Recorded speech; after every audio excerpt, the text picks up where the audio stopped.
teman-teman udah hadir di sini. Ini acara rutin kita, insya Allah, yang alhamdulillah di jalan ini ke sesi kelima ya, Mas Adi. 5 atau 6? 6 ya, udah alhamdulillah udah 6 series ini.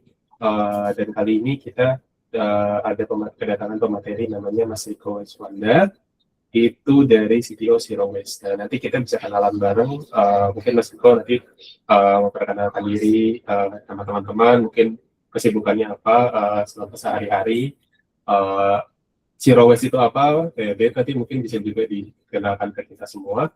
Terus dan temanya kali ini adalah AI hemat, performa hemat. Nah, seperti yang kita udah tahu selama ini ya, kalau AI agent itu nggak murah gitu. Even cost-nya, bikin sendiri pun, setting sendiri pun di rumah itu juga punya cost yang tinggi. Nah, ini Mas Riko mau ngasih sharing gimana sih supaya cost-nya itu bisa efektif. Terutama yang masih disupply pakai duit sendiri untuk menggunakan AI agent-nya, yang kalau tokennya habis, apalagi token listriknya juga habis, itu pasti bakal repotan. Nah, nanti selama sesi ini, kalian teman-teman bisa membuat menanyakan pertanyaan lewat link slide dulu ini yang saya kasih. Jadi pertanyaan silakan diposting di sana. Selain kalian memberi pertanyaan, juga boleh nge-upvote pertanyaan teman-teman yang lain. Jadi nanti kita akan bacakan pertanyaannya mulai dari yang paling populer, yang paling vote-nya paling banyak sampai ke paling bawah. Nanti kita akan bacakan di akhir sesi acara. Dan juga untuk mendukung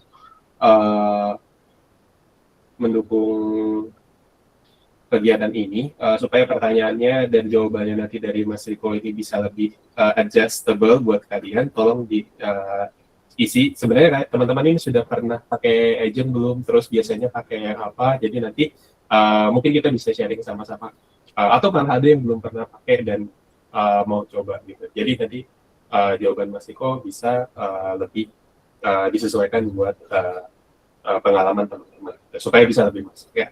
Mungkin itu saja dari saya untuk membuka. Saya kembalikan ke Mas Riko untuk memulai. Silakan Mas Riko. Baik, Assalamualaikum warahmatullahi wabarakatuh. Makasih Mas Heru. Agak nervous nih ya, karena Mas Heru ini salah satu panutan lah kalau di Balikpapan ya. Kalau dulu saya sering ikut acara-acaranya di Dilo ya. Dulu masih ada Dilo. Dulu salah satunya Ruby on Rails waktu itu Mas Heru di Dilo. Iya. Perkenalkan, saya Riko. Saya asli Balikpapan juga sebenarnya. Cuma ini sekarang lagi base-nya di Kota Bekasi. Mengembangkan startup sendiri di Balikpapan juga. Kita dari 2021 ada startup namanya Zero Waste yang memang fokusnya di bidang waste management untuk korporasi dan B2B. Nah, kami dari 2021 dimulai dari ide bisnis sebenarnya untuk kompetisi Indonesia Digital Tribe yang diadakan oleh Kementerian BUMN dan Narasi dulu. Alhamdulillah kami jadi top startup waktu itu dari 10.000 startup. Alhamdulillah sampai sekarang masih berjalan, tapi kami sedikit pivot. Dari dulunya kami fokusnya ke B2C, sekarang kami fokus di main bisnisnya ke B2B. Jadi beberapa klien-klien kami di Kota Balikpapan ya yang berkaitan di migas ataupun konstruksi dan lain-lain. Alhamdulillah sampai sekarang masih berjalan. Saya termasuk salah satu dari 3 foundernya Zero Waste juga. Sekarang juga di Bekasi aktif juga untuk beberapa project-project freelance lah dengan beberapa korporasi di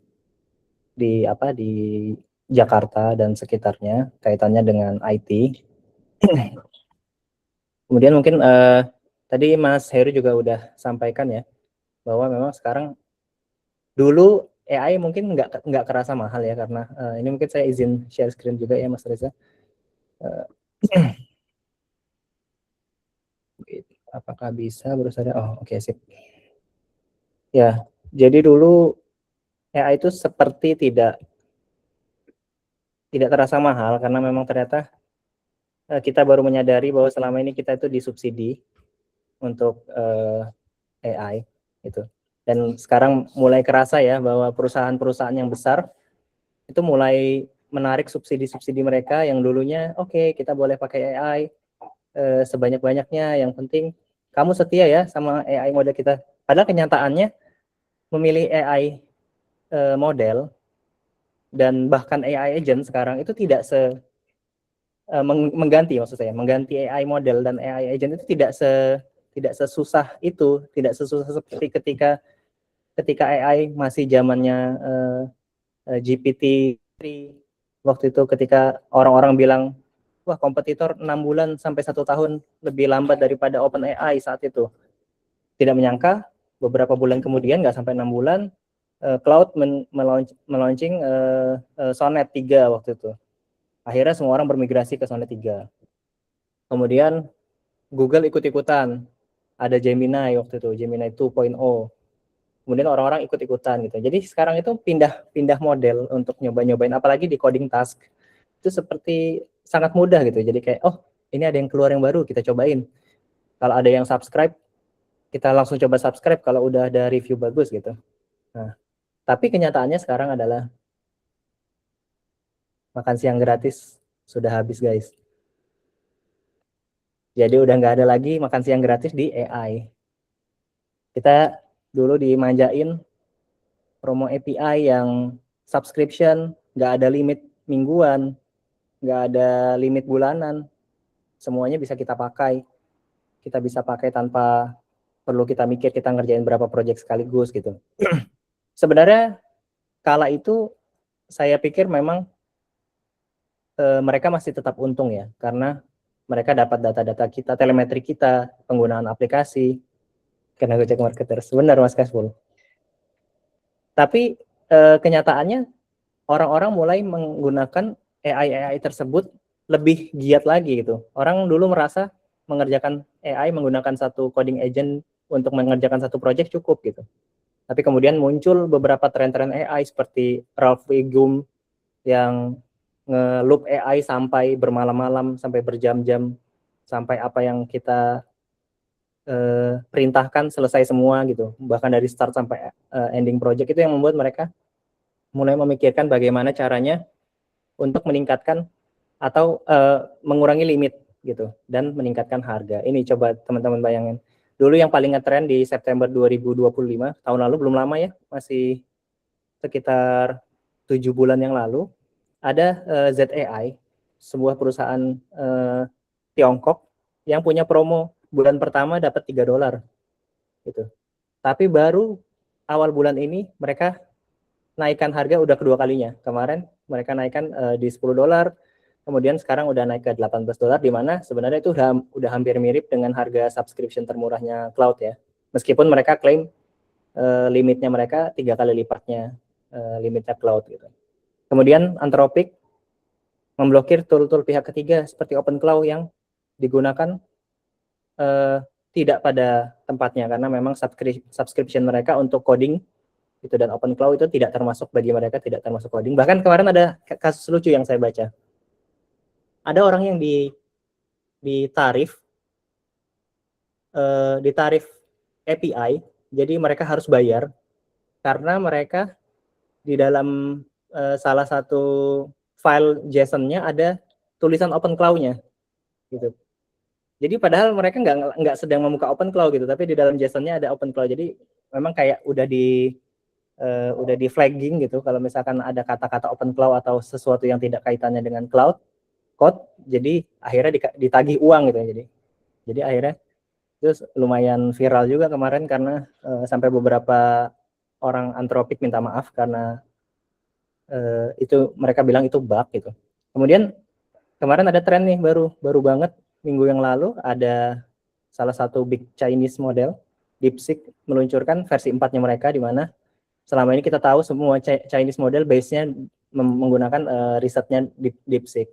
Nah, hari ini saya pengen sharing ya pengalaman pribadi saya yang tertarik. Sebenarnya bukan karena nggak pengen pakai model yang paling keren, yang terbaru, yang paling kuat, pastinya pengen. Tapi kan kita sadar diri juga kan apalagi kita pakai kantong sendiri, kadang-kadang ada yang belum di cover sama perusahaan untuk subscription. Jadi kita sih pengennya cari yang murah sebisa mungkin, tapi outputnya kurang lebih sama lah gitu. Jadi hari ini saya pengen sharing 6 bulan terakhir saya selalu coba gonta-ganti model, gonta-ganti coding harness, cari-cari, baca-baca artikel, baca-baca paper untuk optimize dan untuk coba menghemat harga lah untuk kita ini. Tapi spesifik kasus yang saya akan bicarakan hari ini adalah untuk developer, yaitu coding ya. Jadi makan siang gratis sudah selesai. Nah, tapi kabar baiknya kita itu tidak terlalu perlu model mahal. Jadi kita nggak ini artificial analysis baru saya ambil tadi malam. Lagi-lagi sebenarnya ini bukan sesuatu yang bisa kita, nah itu Mas Heru ya, ZTE dari 6 per bulan sampai mentok di 10. Jadi iya jadi 18. Terus yang subscriber lama akhirnya dipaksa dengan limit yang baru juga kan Mas Heru, nggak ngikutin limit yang lama kalau nggak salah. Dia punya. Nggak, limitnya berubah juga. Akhirnya limitnya berubah juga. Dulu kita nggak ada limit mingguan, nggak ada limit per jam juga nggak ada kalau nggak salah. Nah kemudian saya mau menjelaskan di sini. Di sini tentu kalau misalkan kita ngomongin benchmark, berdasarkan pengalaman saya kita nggak bisa 100% percaya benchmark karena ada beberapa coding model yang memang karena to be honest memang bagi perusahaan-perusahaan tersebut use case yang paling disukai sama orang-orang itu di coding sekarang ini untuk AI yang paling bisa dijual, sehingga akhirnya mereka rata-rata ada istilah benchmarks. Jadi memang modelnya mereka desain khusus untuk bisa dapat skor tinggi untuk benchmark tertentu untuk coding model. Misalkan kayak gini nih, ada beberapa model kayak ini Minimax, ini saya pernah coba untuk coding, kayaknya agak kurang banget untuk coding yang jangka panjang dan kompleks. Atau beberapa coding model kayak ini misalkan Nvidia Nemotron, ini lumayan keren gitu, tapi ketika saya coba agak kurang banget gitu. Nah, tapi di sini ada kabar baiknya. Di sini ada beberapa coding model yang sudah hampir catch up dengan coding model yang kita selama ini terbiasa pakai dengan dimanja oleh subsidi tersebut. Misal kayak Sonnet ya, dulu kan kita nggak kenal Opus ya, kita baru kenal Opus kayaknya di akhir tahun lalu, di mana dia baru ngeluarin Opus 4,5 dan harganya turun sampai 30% gitu. Jadi itu baru mulai terjangkau. Dulu Opus hanya buat orang-orang yang benar-benar dompetnya tebel. Nah, sekarang mereka udah mulai catch up, kayak DeepSeek versi 4 yang baru rilis minggu lalu, kemudian Kimi 2.6 dan Mimo dari Xiaomi, dan Qwen 3.5 dan JLM. Nanti saya akan bicara tentang beberapa model hasil observasi saya sendiri dari beberapa model open tersebut. Tapi intinya adalah kita tidak selalu perlu model. Kita mungkin di beberapa case kita perlu model-model yang mahal seperti GPT 5.4 atau GPT 5.3 dari OpenAI atau Opus untuk beberapa case. Nanti kita akan berbicara tentang itu. Mungkin tadi saya sambil ngecek deh hasil votingnya di mana ya Mas ya. Saya bisa lihat di straw poll-nya ya. Cloud Code ya paling banyak 57%, 4 voting. GPT Cursor, Anti-Gravity, oke. Anti-Gravity ini kan dia kemarin lumayan di abuse juga ya, sampai orang bisa bikin 3 akun untuk bisa sebenarnya buat main Opusnya aja, nggak buat cobain Gemini-nya. Saya baca juga kemarin ada baru berita minggu lalu kalau nggak salah, bahkan perusahaan sekelas Microsoft pun mulai menghilangkan model per kredit yang selama ini dia pakai untuk GitHub Copilot. Ini coba saya share.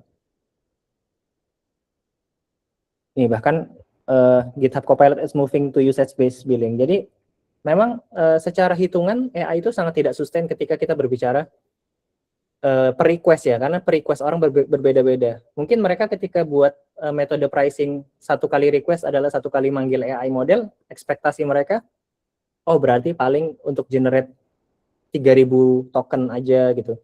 Tapi kenyataannya enggak. Kenyataannya sekarang banyak trik yang bisa mereka gunakan untuk prompt supaya satu session itu bisa sampai 15 menit gitu, satu request credit gitu. Nah, akhirnya mereka bisa rugi. Akhirnya mereka sekarang pakai usage base, pakai token. Jadi berapa banyak token yang kita gunakan gitu. Jadi saya kembali ke slide lagi untuk selanjutnya nah, ini adalah salah satu solusi yang ternyata setelah saya coba efektif bagi saya. Itu berdasarkan pengalaman saya selama 6 bulan terakhir.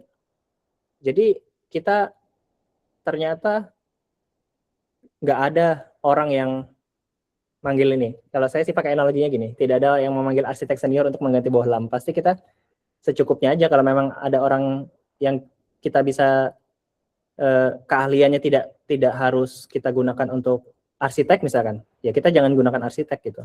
Kita gunakan model untuk task yang tepat gitu. Jadi sekarang udah mulai eranya multi models, multi sub agents. Jadi kita pakai agen-agen yang lebih kecil untuk task yang lebih ringan misal. Ini kalau dulu kita pakainya satu model untuk semua task, ya udah kita pakai Opus atau kita pakai Sonnet atau kita pakai Codex untuk semua, karena memang saat itu harness belum bisa support untuk delegasi tugas ke agen yang lebih kecil gitu. Jadi akhirnya ada beberapa problem yang kita bisa dapatkan kalau kita pakai satu model untuk satu jenis session misalkan. Kita mau refactor codingan, misalkan perbaiki satu bug ini, tapi ternyata bugnya ada di banyak part di dalam aplikasi kita. Akhirnya konteks window kita lebih cepat penuh. Padahal kita tahu kalau misalkan kalau konteks window kita penuh itu biasanya AI model cenderung lebih berhalusinasi.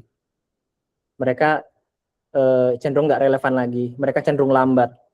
Terus harga yang kita perlu bayar juga lebih besar karena konteks window-nya semakin penuh gitu. Terus mahal. Kalau misalkan konteks window penuh atau satu model untuk semua task, kita cuma mau nge-fix satu bug yang simple, kita harus pakai Opus misal. Itu nggak mungkin. Jadi maksudnya nggak efisien lah. Terus eksekusinya lambat karena model-model tertentu yang memang powerful, biasanya speednya paling di bawah 100 token per second, mungkin paling kencang 80, 70 gitu. Paling kencang sih kalau dari model-model besar sih paling kencang biasanya Gemini ya, karena mereka memang sangat optimis untuk speed. Tapi itu pun tetap mahal gitu. Nah, kalau dengan menggunakan multi-model harness, kita bisa bikin konteks terpisah. Jadi, misalkan ada yang agent yang kita delegasikan untuk mencari part mana yang berkaitan dengan bug kita. Nanti dia akan memanggil satu sesi tersendiri untuk hanya mengeksplor saja. Dan itu nggak perlu coding model yang pintar. Kita cukup coding model yang so-so lah, dan itu yang penting dia bisa ngerti konteksnya. Terus juga yang paling penting biasanya cepat ya, karena kita butuh coding agent yang cepat juga untuk biasanya untuk explore doang. Kita nggak perlu yang sangat pintar, yang perlu reasoning yang tinggi, yang terlalu banyak mikir, karena kita cuma butuh mereka cari tahu ini codingannya di mana aja gitu. Dan itu biasanya sangat hemat dan cost efisien, dan eksekusinya cepat karena kita bisa paralel. Jadi meanwhile agent utama kita sedang bekerja untuk mengkoordinasi beberapa pekerjaan, agen-agen yang lain sedang mencari di mana saja yang harus diperbaiki. Kemudian ada juga beberapa agent yang kita delegasikan untuk cari referensi di GitHub, referensi di documentation-nya library atau dependensi yang sedang kita pakai gitu. Nah, jadi karena bisa paralel, nanti kemudian mereka kembali dengan hasil-hasil yang sudah mereka lakukan masing-masing untuk kemudian nanti dieksekusi sama si agent utamanya, di mana agent utamanya ini biasanya memang yang paling powerful. Nah, di sini kalau saya pribadi pakai open code dengan plugin Oh My Open Code, sekarang udah ganti nama jadi Oh My Open Agent atau Oh My P kadang-kadang. Nggak selalu, tapi paling utama sih daily drivernya Oh My Open Code. Nah, nanti akan saya jelaskan sedikit piramidanya. Itu tadi yang pertama. Upaya pertama kita adalah kita pakai sistemnya multi agent. Jadi mungkin supaya ini gimana ya Mas Heru? Apakah kita mau kumpulkan dulu satu pertanyaan atau kita bisa sambil ya? Terserah Mas Heru aja sih, kalau mau baca langsung atau mau terakhir. Oke. Mungkin coba saya lihat dulu ya apakah sudah ada pertanyaan yang masuk atau memang ini kita open juga kalau memang ada yang mau open mic ya Mas Heru ya. Ya, kalau gitu saya bacakan aja. Ada 2 pertanyaan sih mungkin. Oh ada ya, ada saya belum. Mau diambil sekarang? Konteksnya masih yang ini ya, masih. Konteksnya sih masih boleh. Ya, oke. Boleh. Karena nanti akan sedikit berbeda. Oke. Kebetulan yang pertama dari saya, itu setupnya Mas Riko pakai agentnya apa aja gitu. Terus pemilihan modelnya bagaimana, misalkan dalam ambil satu studi kasus ya Mas Riko, bagaimana cara menyelesaikannya. Terus workflow-nya apa aja, tadi sudah sempat ya pakai My Open Code itu gimana caranya gitu.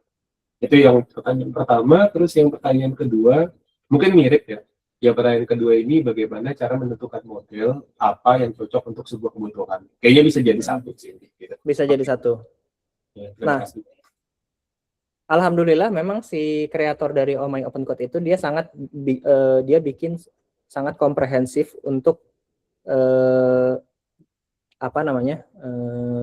arsitektur apa yang dia bikin. Jadi kemarin itu saya baca akhirnya ketika dulu library ini fun fact, ini adalah salah satu alasan cloud tidak bisa lagi dipakai di third party. Nah, Oh My Open Code ini adalah salah satu alasannya. Karena waktu itu orang abuse ini menggunakan Opus dan sub agentnya pakai Haiku dan Sonnet. Jadi ini akhirnya ini Anthropic block Open Code because of us. Itu dia bilang kayak gitu. Nah, jadi ini dia ada apa namanya? Sebentar saya buka di bagian arsitekturnya. Dia sebenarnya punya ini breakdown feature documentation-nya. Nah, dia memang mengoptimize beberapa agent atau sub agent ini dengan karakteristik model. Jadi ternyata setelah saya pelajari lebih jauh, memang GPT itu cenderung plain, nggak punya personality, tapi dia sangat instruction following. Jadi dia ketika dia dikasih satu tugas gitu, dia akan menjalankan tugas itu sesuai dengan apa yang memang udah kita prompt gitu. Tapi dia kelemahannya creativity-nya agak kurang gitu. Nah, sementara Cloud itu dia punya personality, dia bisa berpikir lebih out of the box gitu. Nah, itu. Jadi atas dasar itu si kreator Oh My Open Agent ini dia buat kategorisasi prompt-nya itu berdasarkan karakteristiknya. Jadi memang ketika kayak ada tugas yang butuh, mana ya, sebentar coba saya bukakan di configuration kalau nggak salah.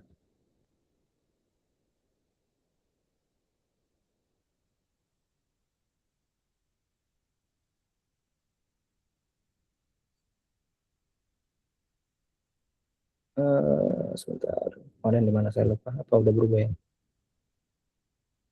Oh, di guide. Ini agent model matching. Nah, sebenarnya saya belajar dari sini, Mas Heru. Karena kalau di mereka sih, si pembuat ini tetap menyarankan kita pakai model-model yang powerful seperti Opus atau model-model seperti GPT 5.4 gitu. Tapi di sini nih dia bikin chain-nya memang spesifik prompt untuk yang kayak gini, deep worker yang butuh fokus yang tinggi, yang butuh critical thinking yang lebih tinggi, itu dispesifikkan pakai GPT. Nah, jadi yang saya lakukan adalah saya cari model-model tertentu yang punya karakteristik sama dengan GPT. Dulu belum banyak. Nah, alhamdulillah kemarin DeepSeek kan baru keluar nih. DeepSeek itu karakteristiknya sangat mirip dengan GPT. Jadi tugas-tugas yang kayak untuk konsultan, untuk reviewer coding, itu saya offload ke DeepSeek karena dia lebih cenderung kritikal. Nah, kemudian tugas-tugas yang jadi kebanyakan Chinese open model itu dia terinspirasinya sama Anthropic. Jadi memang model mereka karakteristiknya bukan karakteristik dibikin sih, karena memang mereka kebanyakan ngetrain datanya dengan outputnya Opus biasanya. Jadi mereka karakteristiknya lebih mirip ke Cloud Family daripada GPT Family. Gitu. Nah, ini di sini dia menyampaikan Cloud Family, Kimi ini termasuk Cloud Family. GPT family ini belum ada, tapi berdasarkan yang saya tahu si DeepSeek itu udah termasuk salah satunya. Nah, jadi cara menentukan modelnya. Nanti ini saya sebenarnya ada rencana talk ini kan slide yang saya bikin ini mau saya masukin ke satu tempat gitu, Mas Heru. Nanti saya juga share config saya yang selama ini saya pakai. Jadi ada beberapa config yang nanti tinggal di copy paste sama teman-teman untuk bisa dicoba gitu. Dan mungkin kita bisa diskusi. Mas Kasful? Pertanyaan dari Mas Dul. Mau tanya ini Mas, nah, ini kan Mas Riko pakai GPT ya buat ini ya. Itu kan aku kemarin coba pakai Olama yang ini itu sering mungkin karena terlalu banyak yang pakai sering overload gitu yang selain ini dari Olama yang menyediakan cloud itu untuk oh ya siap ini DeepSeek ini ya. Nanti ada Mas, nanti saya share ya. Bisa ya berarti ya? Ada insya Allah nanti ada di selanjutnya di slide selanjutnya. Emang lumayan bagus sih memang. Family kalau buat ini ya kayak riset buat bikin sebuah artikel lebih bagus GPT family sih. Udah nyobain. Benar GPT family. Nah ya itulah ya sekarang ini memang GPT family yang sangat mendekati karakteristiknya GPT hanya DeepSeek memang sejauh ini. Karena memang yang lainnya dibikin karena training datanya dari Anthropic, jadi cara ngeresponnya mereka, terus hasil codingannya mereka, bahkan front end desainnya mereka karakteristiknya lebih mirip ke cloud family kayak GLM atau Kimi itu sangat mirip. Pertanyaan kedua itu kan bagaimana cara menentukan model apa yang cocok untuk kebutuhan. Kayaknya tadi dari jawabannya Mas Riko udah masuk ya kalau menurut saya. Tapi mungkin yang bertanya, ini katanya tulisannya anonimus nih. Jadi mungkin kalau sudah jadi kalau emang masih belum silakan speak up dan dia di follow up sama Mas Riko. Kalau enggak berarti mungkin sudah terjawab. Gimana? Yang bertanya tadi kalau bisa dikasih namanya sih. Oh sudah terjawab. Oh si Raka. Oke. Terima kasih Mas Raka. Bisa dilanjut Mas Riko. Ini ada yang nanya kayaknya Mas Nurkolis ya? Iya. Silakan Mas. Izin Mas Riko, Mas Heru, lebih ke konfirmasi sih. Jadi yang pertama yang saya penjelasan Mas Riko itu adalah sebenarnya pada akhirnya perkembangan AI ini terbentur di kemampuan ekonomi. Maksudnya kayak kita yang usernya itu ketergantungan dengan token, akhirnya token habis duluan ya. Itu tadi yang tadi Mas Riko bilang bahwa kalau nggak ditanggung perusahaan pakai duit pribadi, subscription ini jebol juga gitu kan. Benar. Dan dari sisi perusahaan pun ketika mereka pakainya subscription itu nggak sehat juga buat keuangan mereka. Jadi mereka ngerubah jadi apa ya, usage ya, penggunaannya. Iya. Berarti kedepannya skemanya perusahaan-perusahaan AI ini akan lebih bergeser ke usage gitu kan Mas, atau tetap ada yang pakai membership juga atau subscription? Ya. Saya rasa malah udah bergeser karena kemarin saya baca berita di akhir bulan lalu Anthropic mulai membuat subscription untuk enterprise itu udah bukan pakai subscription kayak kita lagi. Bukan kayak Pro, Max atau Max 5 atau Max 20 enggak kayak gitu lagi, tapi dia udah token base jadi sekarang. Jadi sebenarnya tapi di sisi lain sebenarnya saya kurang setuju bahwa kalau perusahaan nanti mengakomodir karyawannya menggunakan usage base, artinya nanti mereka rugi. Saya kurang setuju karena saya ada baca artikel menarik dari Kilo Code. Jadi dia bilang harusnya AI itu penggunaannya nggak dibatasi sama perusahaan selama mereka bisa memberikan impact yang lebih besar daripada value yang mereka spending gitu. Karena berdasarkan risetnya Kilo, ketika seseorang engineer yang memang udah ngerti agent harness terus cara menggunakan model dengan efisien itu dipakaikan limit yang nggak terbatas, dia malah bisa ngasih return yang lebih besar gitu. Jadi ada produk-produk jadi baru yang memang matang gitu. Jadi bukan hanya produk yang 70%, mungkin banyak ya di antara kita yang kita mau cobain side project deh, projectnya belum selesai, kita udah ganti project lain gitu kan. Karena saking kita dimanjanya sama token subsidi itu akhirnya kita pengen ngabisin limit kan. Pernah nggak sih kita, limit kita sisa 4 jam lagi nih atau 2 jam lagi, ayo kita cepet habisin, akhirnya kita menggunakan sesuatu tanpa kita mikir. Mumpung. Aji mumpung, bener. Nah itu sebenarnya kan yang kayak gitu kan, yang akhirnya membuat perusahaan-perusahaan ini jadinya mutar otak untuk gimana caranya supaya mereka nggak rugi gitu kan. Padahal kan konsep subsidi itu ada orang yang pakai limitnya sedikit, ada orang yang pakai lebih gitu kan, ada power user, ada yang ini. Tapi ternyata asumsi mereka salah. Asumsi mereka orang-orang jadi malah raging untuk pakai sampai limitnya hampir habis semua gitu kan. Akhirnya mereka rugi dan sekarang kita kembali ke token base gitu. Oke. Jadi kalau gimana? Di sini Mas, boleh saya nambahin mungkin supaya jadi bayangannya. Di kantor saya pakai TPU. Enggak saya sih, maksudnya ada kami semua diberikan akses AI engine. Ini Anthropic ya, code gitu. Tapi semua karyawan itu kita diberikan TPU, jadi pay per use. Cuma setiap divisi itu berbeda. Jadi misalkan divisi marketing itu tidak terlalu banyak seperti engineering, mereka dapat sekitar $10-20 per bulan gitu ya.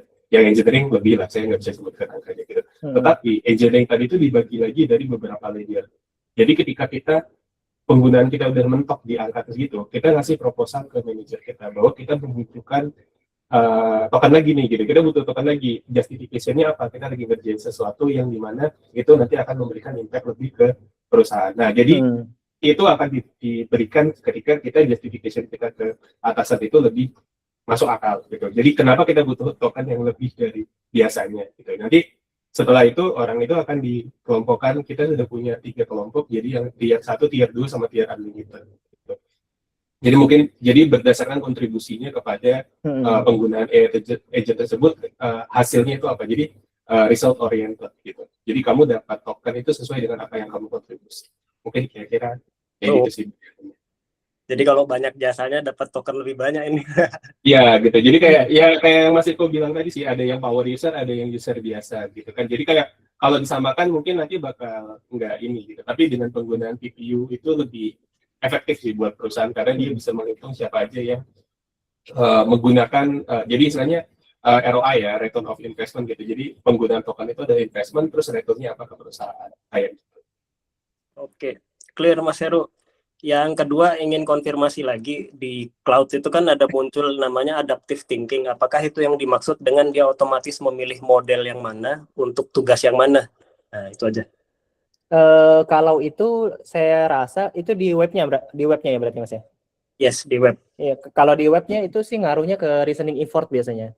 Jadi kalau kita adaptive thinking nanti dia ada satu router gitu, teknisnya ya. Jadi semacam satu tempat di mana dia bisa menentukan ini intentnya yang orang user ini tanyakan kepada aku perlu pikir panjang atau sebenarnya langsung instan jawab aja gitu. Nanti itu kaitannya dengan reasoning effort di dalam AI-nya. Jadi kalau reasoning effort lebih tinggi, otomatis dia lebih banyak mikir, token yang terpakai lebih banyak gitu. Limitnya jadi lebih cepat terpakai. Jelas, thank you Mas. Iya. Lanjut ya. Izin Mas Eko, masih ada 2 pertanyaan. Oh iya, masih ada, lanjut. Atau mau dijawab atau mau di... Kalau masih nyambung sih lanjut aja Mas. Saya sih pengennya lebih nyambung sih. Ya. Ini pertanyaan dari Mas Ali, gimana AI workflow yang Mas Eko implement? Apakah selalu YOLO mode? Selalu YOLO mode. Bagus itu. Jadi kalau tadi kita bicara, ini kita saya agak spesifik bolak-balik ke my open agent tadi ya, karena berdasarkan 6 bulan pengalaman saya itu sangat gimana ya, kita jadi ada artikel bagus waktu itu saya baca, saya lupa dari siapa yang nulis. Jadi kita harus mulai outsource thinking kita itu ke AI juga gitu. Jadi kita harus mulai gimana caranya kita itu bisa menyampaikan keinginan kita ke dalam AI, karena biasanya kemampuan berpikir manusia itu terbatas sama kelelahannya di hari itu. Kalau memang di hari itu capek atau udah kebanyakan pikiran yang lain, dia itu nggak bisa nangkap kasus-kasus edge cases di mana mungkin bisa ditangkap sama AI gitu, karena dia bisa banyak lebih berpikir dan dia nggak capek kan gitu. Nah jadi berdasarkan pengalaman saya selama 6 bulan terakhir, memakai OMI Open Code atau OMI Open Agent ini dia sudah sangat lengkap. Jadi jadi nggak ada YOLO mode sih saya selama ini. Ya YOLO ada kalau memang itu sangat simpel kayak mau upgrade dependensi yang terbaru gitu misalkan. Tapi mau handle breaking changes-nya ya udah nanti itu di YOLO mode aja gitu. Tapi kalau misalkan ada fitur baru kayak kemarin saya baru aja melakukan refactor UI-nya admin panelnya Zero Waste misalkan. Nah, itu saya pakai planning. Jadi kalau di OMI Open Agent ini dia ada planning juga, planner. Nah, plannernya itu nanti mungkin kalau sempat saya coba demoin lah dia gimana nge-planningnya. Tapi dia ada beberapa mode di mana di situ dia bisa bikin planning dan di situ kita sangat cukup banyak ditanya pertanyaan. Mungkin bisa 15 sampai 20 pertanyaan kalau memang dia nggak clear. Jadi nanti dia akan tanya planner nih, Prometheus planner.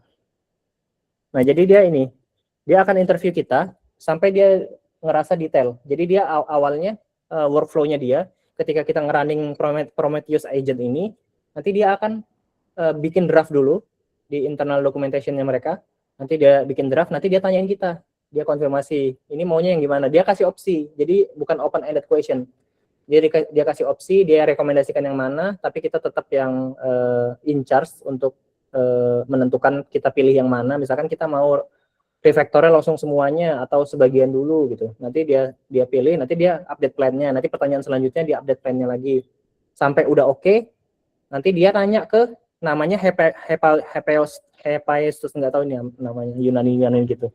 Atau namanya Hephaestus. Nah, itu dia akan nanya untuk mendiskusikan planningnya di review. Kira-kira sama implementasi yang sekarang sama planning yang mau dibuat, gap-nya apa? Jadi dia akan analisis gap, gitu. Jadi analisis gap-nya apa? Maksudnya ini nggak mungkin pakai dependensi ini, kita harus ganti dependensi ini. Berarti di banyak tempat di codingan itu akan kita ubah banyak hal gitu. Nah, nanti dia akan kasih gap analisisnya. Sampai dia oke, dia akan ngeloop terus sampai dia oke, sampai plan-nya oke. Sampai plan-nya jadi, nanti ada komen untuk start working. Nah, nanti start working untuk itunya planning yang udah kita bikin. Most of the time sih kalau misalkan bikin hal-hal baru atau hal-hal yang pengen saya bikin lebih kritis, itu sih saya pakai planning mode, spec driven, jadi ada speknya. Tapi kalau hal-hal kayak cuma nge-fix bugs yang memang udah saya bisa nge-fix sendiri, cuma saya malas aja gitu. Jadi ya YOLO aja gitu. Kan kita tinggal nge-review gitu kan. Gitu sih Mas siapa tadi? Oke Mas, thank you Mas. Tapi kalau untuk YOLO mode maksud saya yang masih perlu permission nggak, yang kayak kita allow gitu? Jadi kalau harness yang saya pakai kan open code ya Mas Ali. Iya. Kalau open code itu dia per agent kita bisa set up permission yang dia perbolehkan. Jadi ada misalkan yang pasti mereka nggak bisa baca yang di git ignore ya. Jadi yang .env atau not modules mereka nggak bisa baca. Itu nggak bisa. Tapi nah dia paling minta permission kalau misalkan dia pengen katakanlah kita nyuruh dia coba deh cek database terus kenapa ini error gitu, kenapa data yang baru saya input error. Nah, nanti dia paling minta izin untuk akses environment variable kita. Tapi di lain itu setiap agent sudah punya permission masing-masing. Misalkan kayak planner dia nggak akan bisa akses tool untuk write coding gitu ataupun edit coding karena dia cuma ditugaskan untuk bikin planning aja gitu. Jadi dia nggak bisa modify file dan lain-lain gitu. Oke, thank you Mas. Karena pengalaman saya pernah pakai Cloud Code kan biasa ya kan. Dia itu ngerubah, kan saya pakai branching fitur gitu ya. Dia ngerubah fitur itu ke master. Dan waktu itu nggak sengaja ternyata master lagi di open permissionnya. Jadi dia tahu ini nggak sih kayak yang komen di chain. Nah ternyata dia komen di chain yang ujung-ujung, dia ngerubah origin. Pas saya ngecoba, ya. Malah masternya kena, aduh. Parah banget sih. Sama, benar. Dan biasanya memang permasalahan di coding agent, Git itu, makanya kalau di OMI Open Code ini dia punya spesifik agent untuk Git doang, untuk Git operation. Karena kalau misalkan pengalaman saya pribadi, kalau kita misalkan pakai beberapa coding agent, biasanya mereka itu cenderung kalau kita suruh commit, mereka Git commit all, jadi semuanya di commit. Padahal changes-nya yang dia sedang kerjakan bukan itu gitu.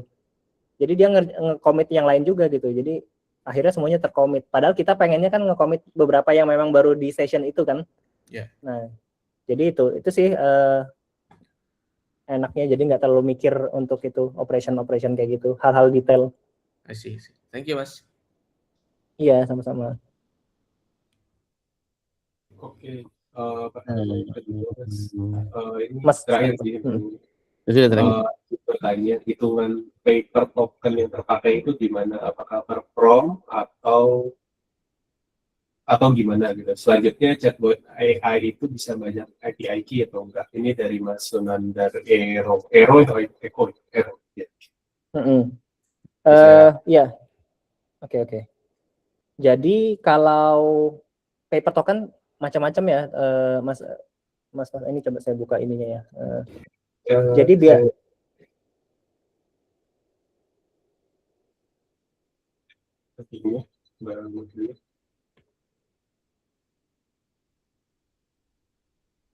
saya lagi buka untuk di share biar kebayang ya, karena itu sangat berbeda masing-masing kebijakan. Nah, misalkan ini ya, ini ada website namanya models.dev, ini by OpenCode juga. Jadi dia ngelis semua provider yang mereka support.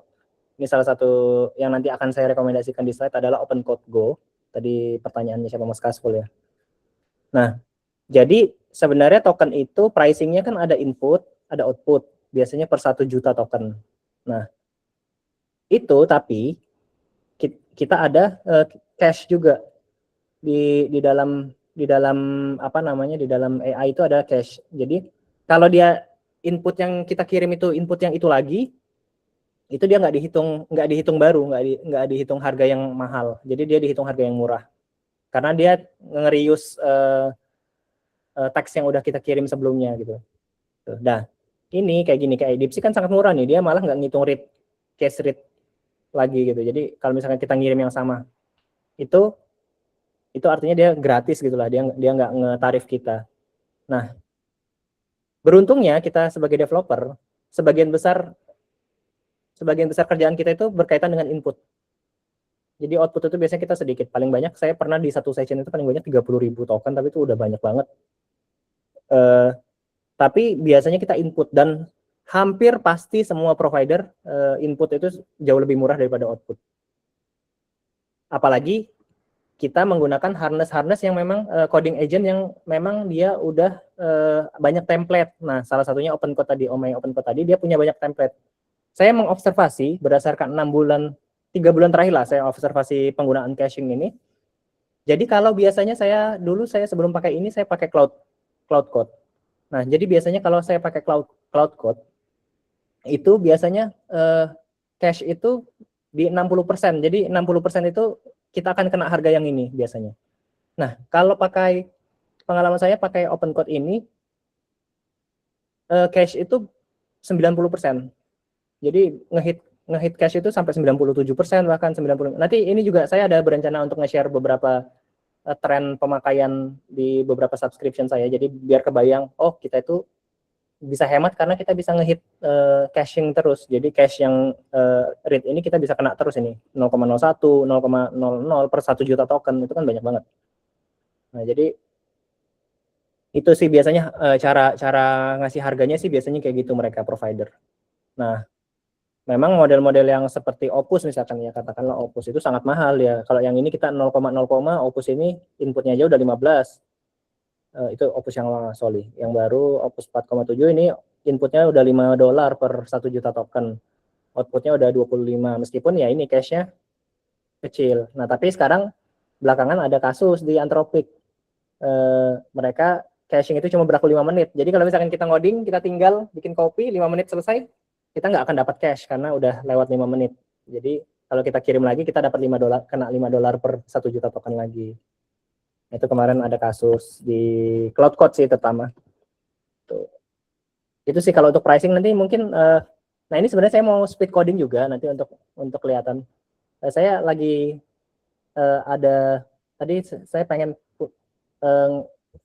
supaya kebayang kalau bikin pakai OpenCode itu gimana. Nanti sebenarnya saya mau ada sedikit demo juga, tapi nanti mudah-mudahan sempat nanti di belakang. Nah, salah satu yang pengen saya bikin adalah itu tadi cost estimator tadi. Kira-kira kalau kita simple coding use itu kira-kira berapa sih menghabiskan token gitu. Nah, mungkin kita lanjut dulu aja Mas Heru ya. Nanti kalau ada yang lain kita tahan dulu ya. Boleh ya, belum ada lagi. Oke. Kita lanjut ke tadi kita mainan di level coding agent-nya atau coding harness kalau bahasanya di AI. Kemudian ternyata ada beberapa tools juga yang kita bisa pakai untuk menghemat token. Ini ada namanya yang sudah saya coba secara pribadi, ada 2 hal yang saya pengen sharing. Ada RTK. Ini ditulis dengan menggunakan Rust. Dia sangat eksplisit yang ngomongnya Rust token killer. Jadi dia memang tujuannya buat hal-hal yang biasanya kita running di terminal. Jadi kayak npm run atau banyak hal yang memang biasa umumnya kita running di terminal, itu dia bisa menghemat tokennya karena dia akan memotong yang nggak penting. Dia men-summarize hal-hal yang penting aja gitu. Kalau kita pakai RTK ini, RTK ini coba saya buka. Dia cukup diinstal aja, itu dia jalan di CLI. Kayak misalkan biasanya kita running ini cuma sebagai gambarannya. Misalkan kita cuma running biasanya ls dot gitu. Nanti kalau kita running RTK ls dot, kita bisa hemat token gitu up to 60%. Itu kalau di agent. Misalkan git status tapi ditambahin RTK depannya. Nah, ini biasanya dia udah punya integrasi dengan berbagai coding model. Nanti teman-teman yang masih tetap pengen pakai cloud code aja, nggak usah switch ke open code, nggak apa-apa, bisa juga pakai ini. Tapi ini salah satu tools yang saya pakai dan sudah sangat terbukti jauh lebih hemat usage-nya. Yang biasanya saya bisa nge-burn limit itu lebih cepat, mungkin 1 hari bisa sampai yang 5 jam itu kadang-kadang kena. Sejak pakai RTK ini saya nggak pernah kena lagi limit 5 jam yang subscription yang saya pakai. Kemudian ini MCP dan agent skill. Nah, MCP ini dulu kan memang standar yang selalu dipakai di awal-awal ya. Jadi untuk kita bisa mengimprove konteksnya si coding agent ya. Misalkan kita MCP-nya GitHub, jadi nanti dia langsung ngebaca isu yang lagi aktif di dalam repo kita. Nah, tapi sekarang yang lagi lebih baik adalah agent skills. Karena MCP ini biasanya di dalamnya MCP ini ada banyak tools yang langsung dibaca oleh agent ketika mereka running. Jadi misalkan kita buka cloud gitu. Nanti kita running cloud, nanti dia langsung ngebaca tools yang di MCP, di mana di awal kita udah bisa 20.000 token sendiri dari MCP-nya doang. Nah, kalau agent skill ini dia bentuknya teks. Dan teks ini yang terekspos nggak semua teksnya, hanya header-nya doang. Gunakan skill ini kalau apa, gunakan skill ini kalau apa gitu. Jadi paling 20 sampai 50 token aja satu skill. Dibandingkan MCP yang bisa ribuan sampai puluhan ribu token, itu sangat hemat. Ini berdasarkan klaimnya si RTK. Kalau saya sih nggak pernah sampai 88% ya, paling 60 sampai 70%, tapi itu udah sangat hemat. Tapi kalau klaimnya si kreatornya RTK itu bisa 88% efisiensi tokennya. Nah, ini tadi yang saya bilang, ini ada beberapa rekomendasi subscription yang sudah saya gunakan sendiri. Jadi ada OpenCode Go. OpenCode Go ini bisa dipakai di mana aja. Jadi bukan hanya di OpenCode. Jadi ini subscription sama seperti Cloud Code Pro. Tapi dia $10 per bulan, dan dia bold claim-nya. Karena dia ngeklaim dengan $10, tapi kita jadi bisa ngukur kira-kira pemakaian kita sudah hampir sampai apa enggak. Jadi dia dengan $10 per bulan, kita bisa pakai up to $60. Jadi maksimal $60. Nggak bakal bisa lebih daripada itu. Jadi dia akan jujur pada dirinya sendiri juga, OpenCode ini. Jadi dia nggak akan lebih, supaya lebih sustain klaimnya. Jadi program subscription-nya mereka ini supaya lebih sustain. Jadi dia pakai $10 untuk bisa pemakaian sampai $60. Jadi kita bayar $10, kita bisa pakai sampai $60. Model yang di provide di sini ada, ini saya udah siapkan tab-nya. Di sini OpenCode Go ini ada banyak sekali open model yang sangat powerful semua, dan biasanya dia up to date banget, cepat banget update-nya. Di hari itu sebuah provider nge-launching, besoknya biasanya dia udah ada ready di sini modelnya. Ada JLM mulai dari 5 atau 5.1, Kimi 2,5 dan 2.6, Mimo mulai dari V2 sampai yang terbaru V2.5, Minimax 2,5, 2,7, Quen 3,5 sama 3,6, DeepSeek V4 Pro sama V4 Flash. Jadi udah ada semua. Nah ini kalau mau ngeliat gambarannya per requestnya berapa, ini ada juga di website mereka. Ini kira-kira per 5 jam dapat berapa request. Tapi ini request ini ditentukan berdasarkan tipikal pengguna ya, bukan kita ya. Kalau misalkan kita satu requestnya bisa panjang ya mungkin bisa lebih cepat habis gitu. Tapi kurang lebihnya segini. Jadi tergantung model. Jadi semakin ini kayak DeepSeek ini semakin murah modelnya kita bisa sampai 31.000 request dalam 5 jam. Nah per bulannya kurang lebih segini. Nah, intinya batasannya dia adalah limit $60 tadi itu sebenarnya. Jadi dengan kita bayar $10, kita bisa dapat limit up to $60. Nah, di bulan pertama dapat $5 untuk pengguna baru. Jadi di pengguna baru dapat $5. Itu yang pertama. Yang kedua, tadi Mas Kashful juga udah ada mention Ollama Cloud ini sejauh ini bahkan saya nggak pernah kena limit. Saya udah hampir 2 bulan pakai, nggak pernah kena limit sama sekali. Itu Ollama Cloud. Dia nggak jelas berapa nilainya, nilai token yang dia provide ke kita dengan subscription $20, tapi itu sangat sejauh ini sangat worth it dan model-modelnya juga up to date. Ini dia ada sebentar saya coba share. Ini di Ollama. Jadi Ollama kan kita tahu selama ini Ollama buat ngerunning di lokal aja ya, tapi dia ternyata ini provide juga untuk cloud billingnya juga untuk running di infrastrukturnya mereka.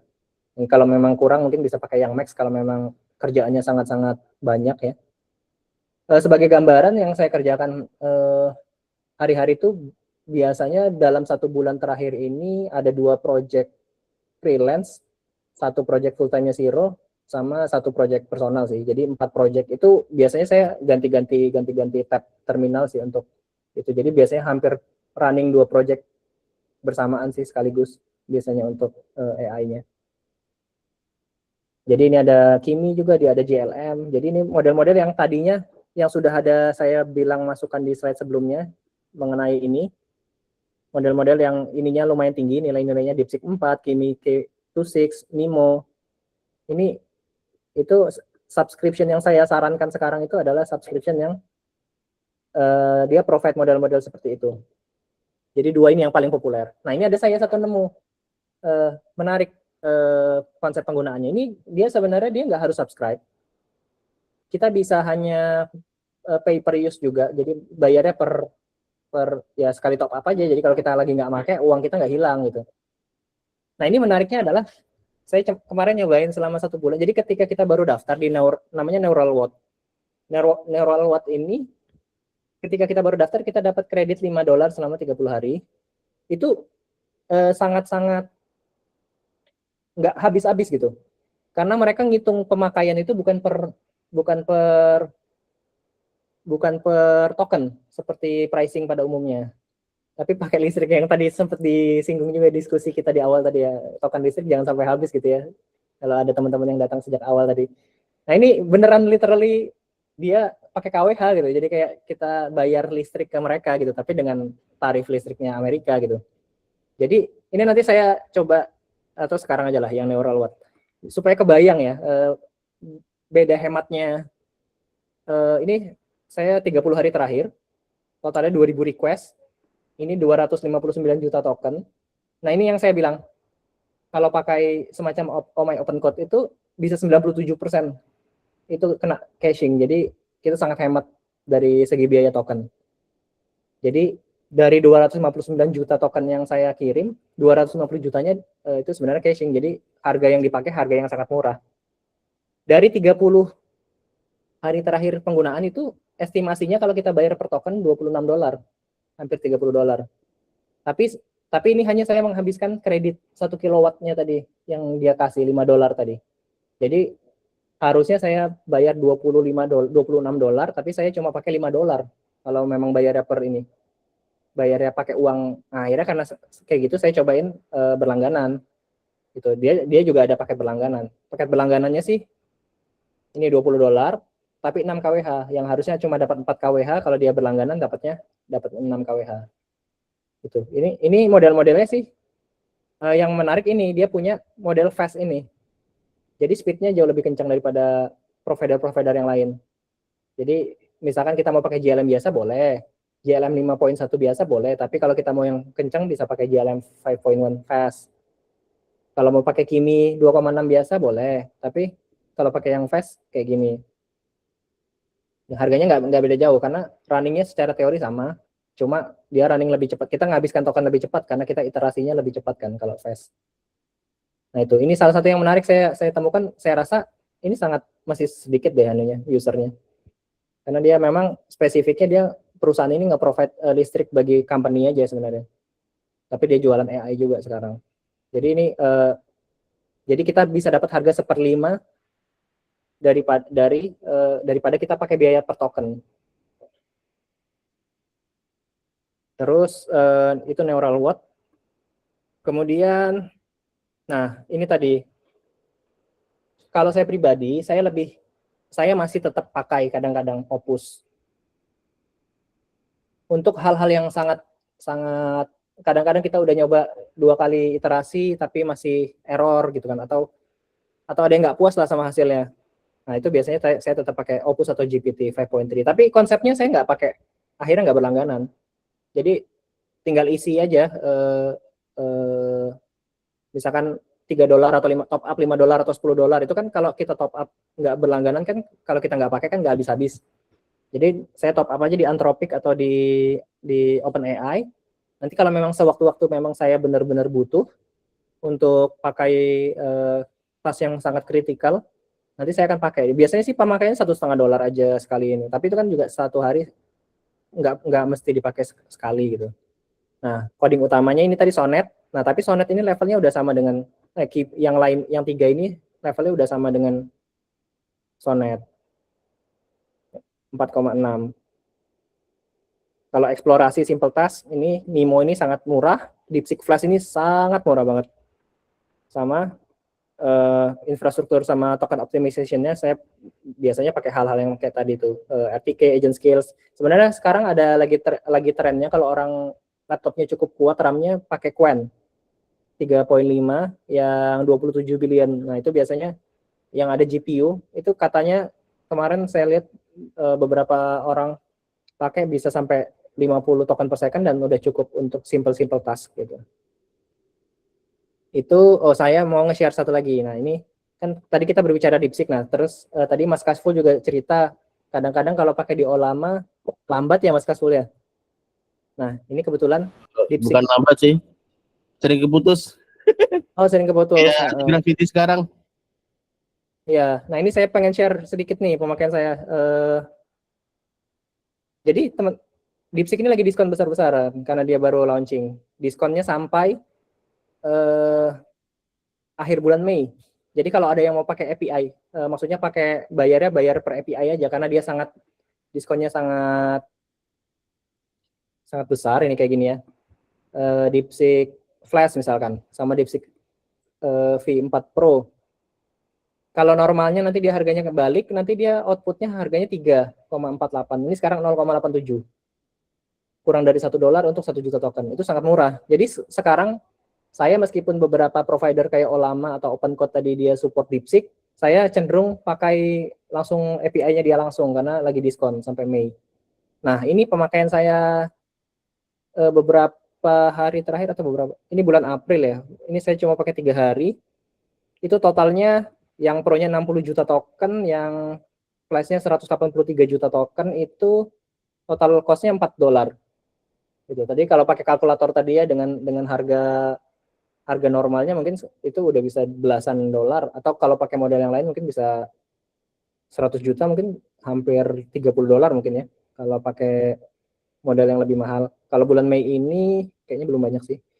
Nih bulan Mei ini baru 1 hari kemarin saya pakai itu 4 juta token untuk DeepSeek Pro-nya, yang Flash-nya 44 juta. Nah, di sini kelihatan ya teman-teman bahwa kalau dulu kita pakai cara lama, pakai satu model untuk semua task, pasti nanti semua token akan teralokasi ke DeepSeek Pro aja, karena kita ngerasa DeepSeek Pro adalah yang paling keren, yang paling kuat, yang paling pintar, jadi kita pakai semua tugas buat dia. Padahal DeepSeek Flash ini bisa buat nyari-nyari dokumentasi, gitu, buat nyari-nyari codingan kita yang sudah kita tulis, gitu, buat explore code base-nya kita sendiri. Akhirnya jadi sangat murah karena kita bisa ini alokasinya DeepSeek Pro-nya 0,25, DeepSeek Flash-nya 0,3, padahal tokennya 10 kali lipat yang Flash kan. Nih, terus juga saya mau ngasih gambaran apa lagi ya tadi ya, lupa. Ini berbagai variasi model-model yang saya pakai di OpenCodeGo tadi.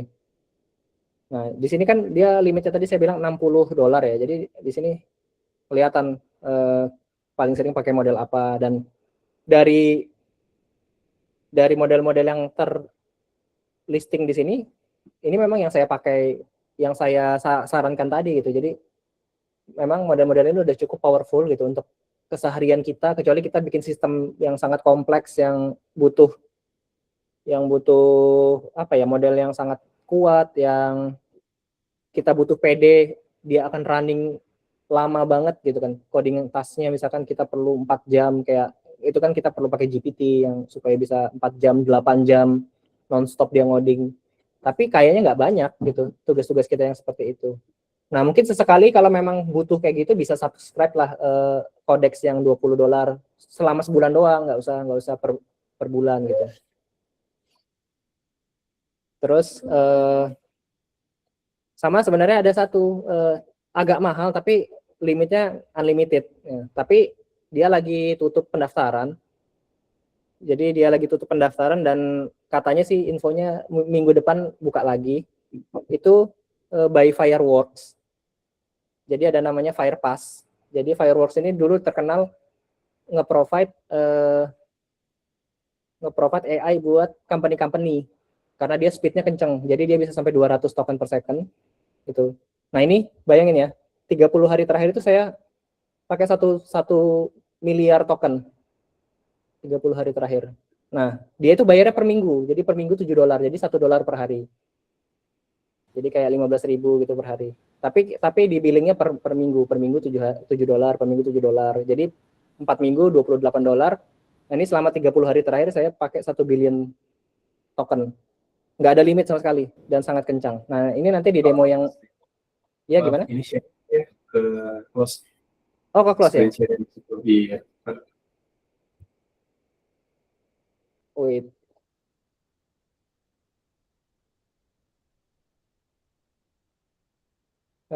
Udah kelihatan ya Mas Eri ya?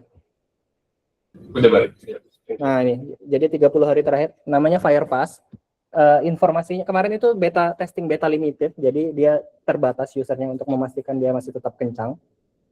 Tapi sayang sekali modelnya baru 1 sekarang. Hanya yang disupport di Firepass ini hanya Kimi sekarang. Tapi dia ngeklaim turbo karena sangat kencang. Nanti di demo ini saya coba pakai Kimi turbo ini untuk ngelihat gimana kencangnya ya. Dia ini $7 per minggu, tapi ya itu pemakaian 30 hari terakhir. 30 hari terakhir itu ini totalnya ini 1 miliar token, $28. Itu kan nggak pernah kita dapatkan lagi di era sekarang ya, di era orang-orang sudah mulai cutting cost. Nah, ini mudah-mudahan nanti dia buka lagi di minggu depan sih, katanya dia mempersiapkan infrastruktur baru lagi.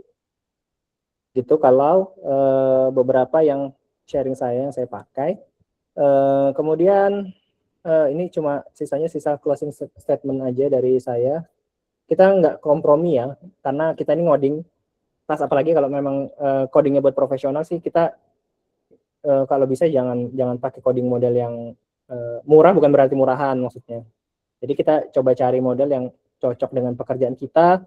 Memang itu nggak bisa satu config yang saya pakai bisa dipakai sama semua orang, nggak bisa, karena cara orang coding beda-beda. Tapi 6 bulan terakhir saya coba otak-atik sampai saya punya belasan file config untuk testing ini itu yang saya rasa paling efisien dan sudah cukup buat pekerjaan sehari-hari developer sih ini gitu. Itu sih yang bisa Saya sharing, mungkin sisanya kita coba diskusi-diskusi aja. Sama sebelum mulai diskusi saya pengen sharing ini dulu, share screen untuk saya mau kasih lihat ya gambarannya Kimi Turbo tadi, atau gambarannya OpenCode lah secara general. Window aja ya. Kalau Window harus sistem setting.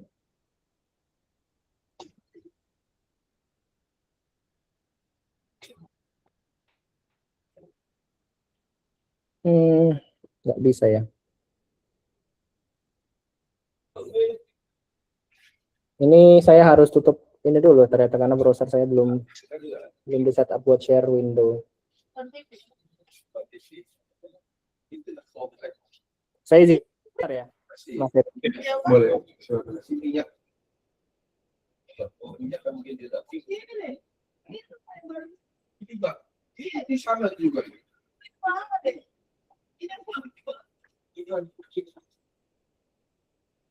Itu di atasnya plastik kok.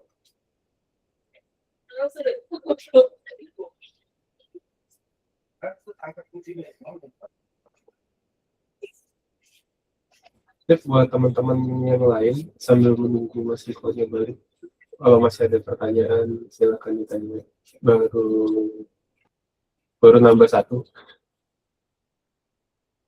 Sambil nunggu silakan nanya apa aja, nggak usah takut pertanyaannya kurang bagaimana, semuanya pasti dibahas.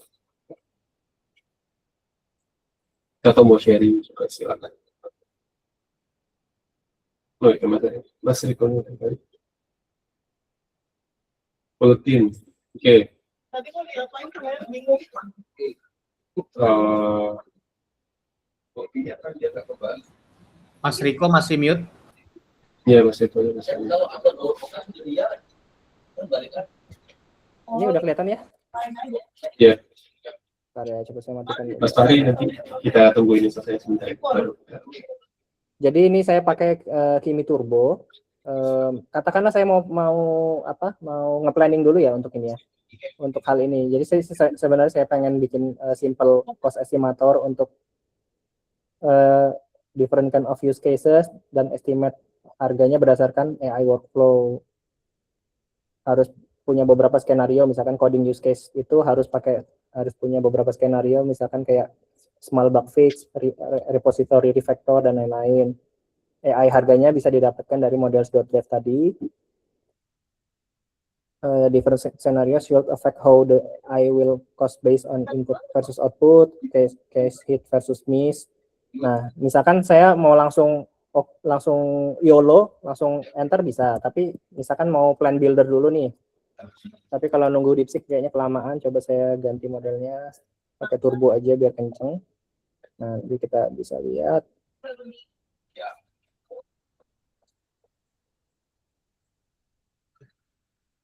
Dia akan, nah ini bisa dilihat ya bagaimana speednya berbeda dengan AI pada umumnya.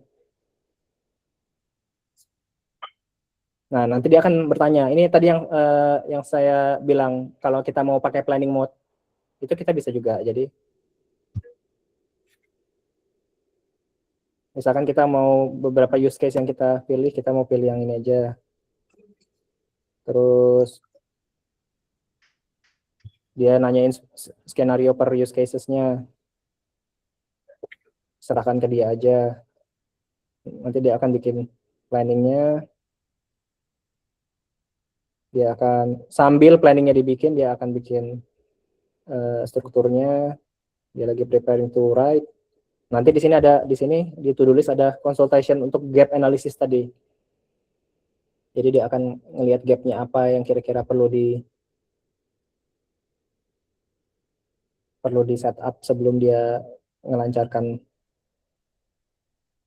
eksekusinya.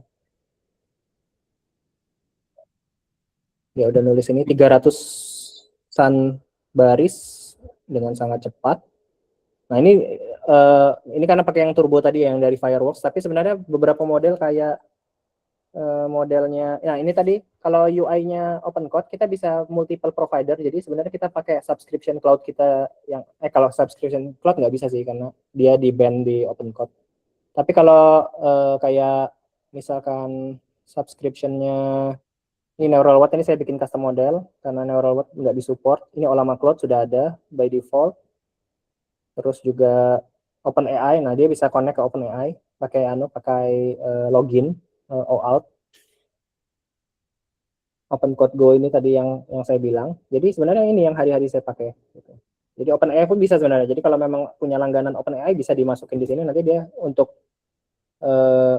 nge-review codingan yang berat bisa pakai OpenAI. Nah ini, kalau kita butuh agak ragu sama planningnya, kita bisa minta high accuracy review dulu. Jadi dia akan ngeloop sampai dia memastikan semua plan-nya nggak ada yang bolong. Tapi kalau mau langsung start work bisa juga. Oke, sambil melihat demonya, tadi kayaknya ada pertanyaan dari Mas Fakih, bisa dijawab, diajukan. Silakan. Ya, terima kasih Mas Heru. Suara saya terdengar, Mas Riko? Terdengar. Mungkin pertanyaan saya ini hanya ya, mau bertanya tentang pengalamannya Mas Riko aja deh. Boleh. Biasanya konteksnya kalau dalam Mas Riko mengerjakan sebuah fitur itu, misalnya ada fitur baru lah gitu kan ya. Nah itu apakah pengerjaannya itu memang per fitur itu, waktu ada fitur itu aja, atau memang misalnya gini, gimana sih jelasinnya? Misalnya dalam 1 minggu kan banyak pekerjaan tuh kan ya, misalnya 1 minggu banyak pekerjaan.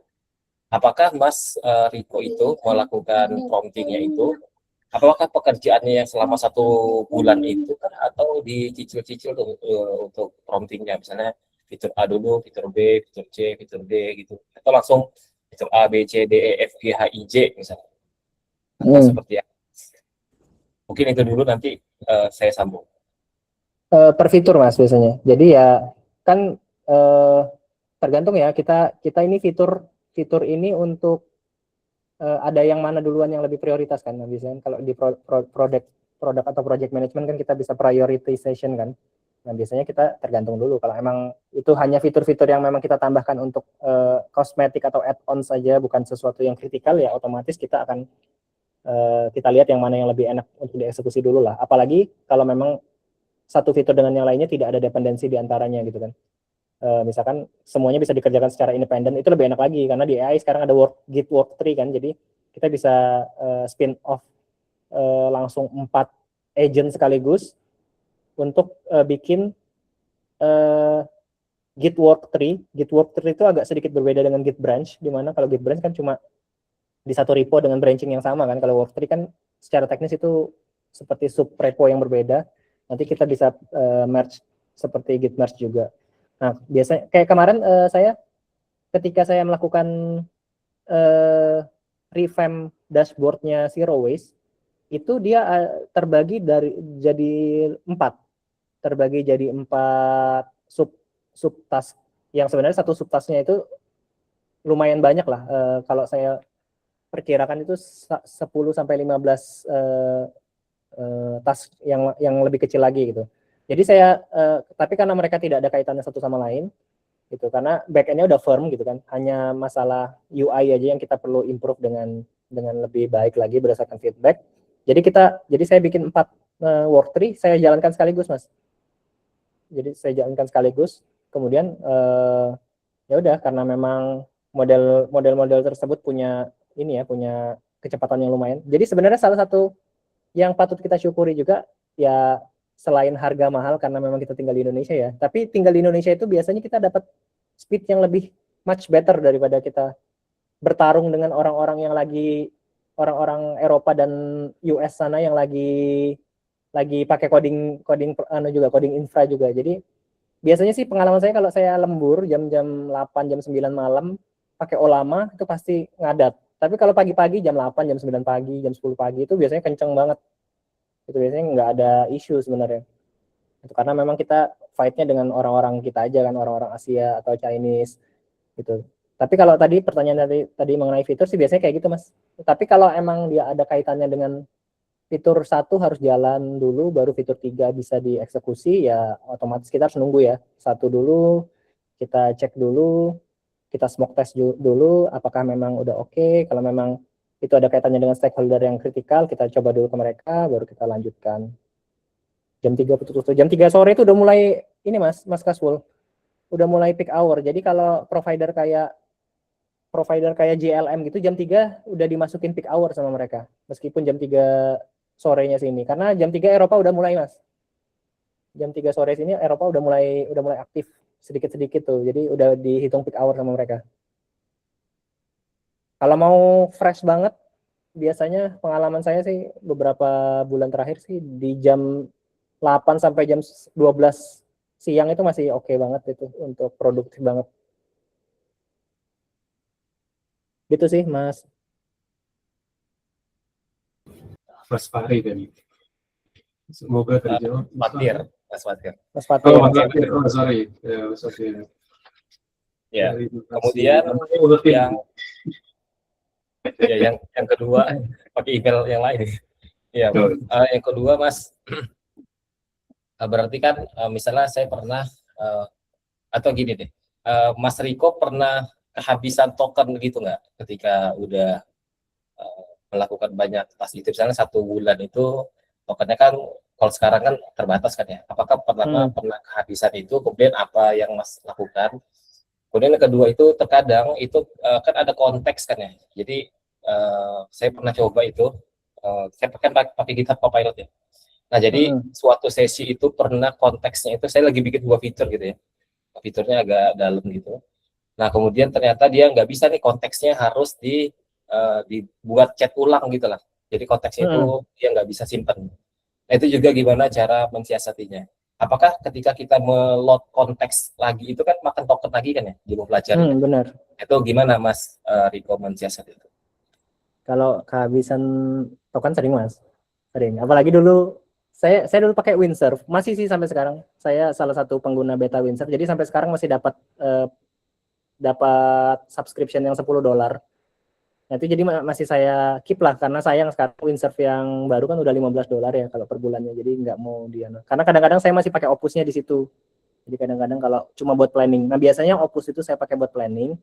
Nah kalau memang fiturnya kompleks Mas, biasanya saya bikin markdown file. Jadi saya minta ada, nanti mungkin saya lupa nama reponya apa. Jadi ada satu nama skill namanya grill me. Jadi grill me itu nanti kita /grill me, terus kita mau bikin fitur apa, nanti dia akan tanya banyak sekali pertanyaan sampai dia dan saya, AI dan saya punya pemahaman yang sama tentang fitur yang mau kita bikin. Dia bisa tanya sampai 30-an sampai 40-an pertanyaan gitu untuk itu. Jadi nah nanti biasanya kalau mereka udah selesai ngerespon AI-nya, nanti biasanya chat terakhir yang saya kirimkan ke mereka tulis di markdown file. Nah nanti di markdown file kan mereka udah pecah-pecah tuh action plan-nya. Nah nanti kita sama di markdown file-nya itu biasanya ada kalau memang Mas Fatir pengen ngasih rules yang ketat di khusus eksekusi fitur tersebut, misalkan pakai dependency yang versi ini, jangan pakai React 18 misalkan, pakai React 19 gitu-gitu. Itu ditulis aja di markdown filenya Mas. Jadi nanti dia akan selalu refer ke situ. Nah nanti eksekusinya nanti di mention aja markdown filenya add markdown file eksekusi 1.1 misalkan. Nah gitu. Nanti dia akan ngebaca markdown filenya. Kayak gitu sih, itu lebih make sense. Karena sekalipun sekarang banyak AI coding model yang konteks window-nya up to 1 juta, biasanya di 300.000 dia udah kacau.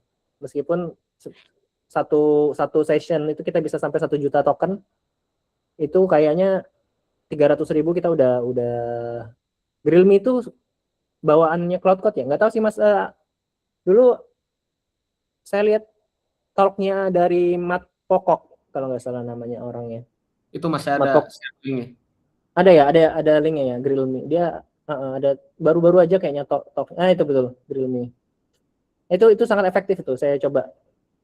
Oh ya mungkin ini kali Mas, dia udah diadopsi sama Anthropic mungkin itunya, Grill Me-nya. Nah, jadi gitu biasanya saya bikin plan kalau memang fitur itu cukup panjang, saya bikin plan untuk markdown file, nanti markdown file-nya tapi jangan lupa AI-nya untuk nge-planningnya dibikin per actionable task.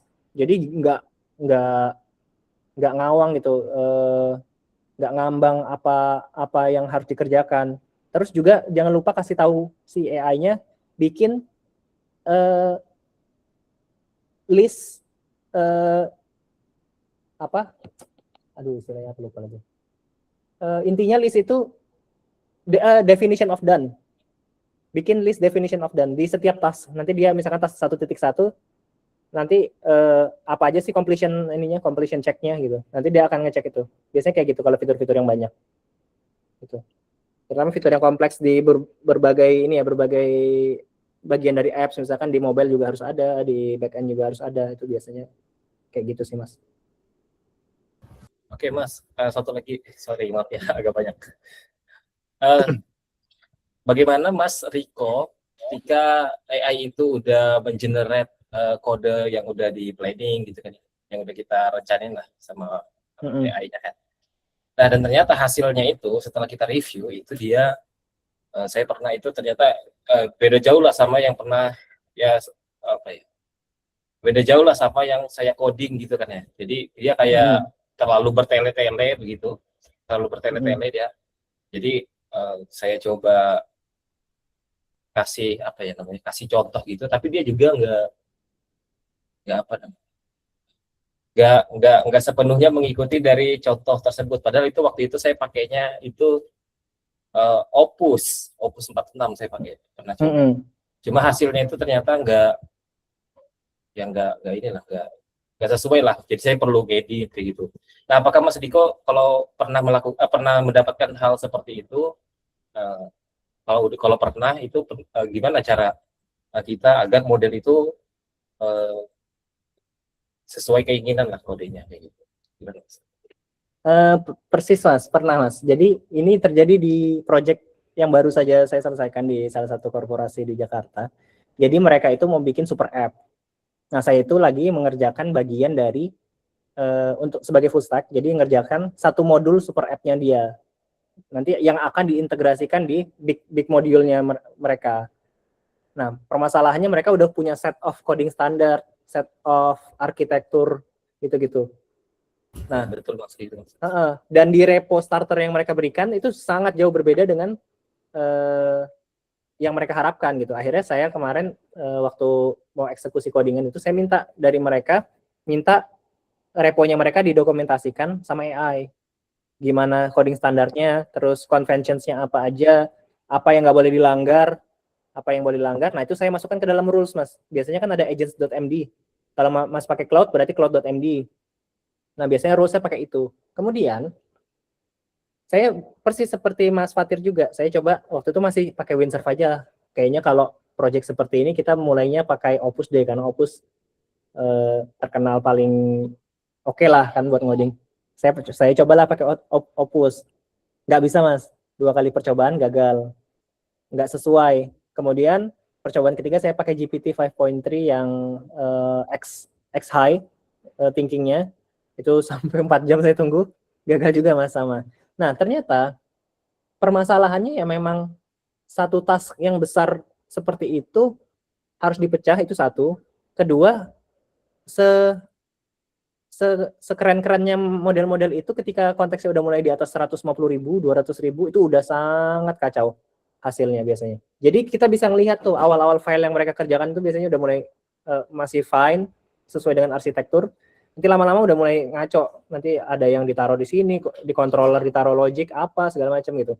Nah, akhirnya saya mikir apakah ketika saya pakai Opus di open code akan berbeda?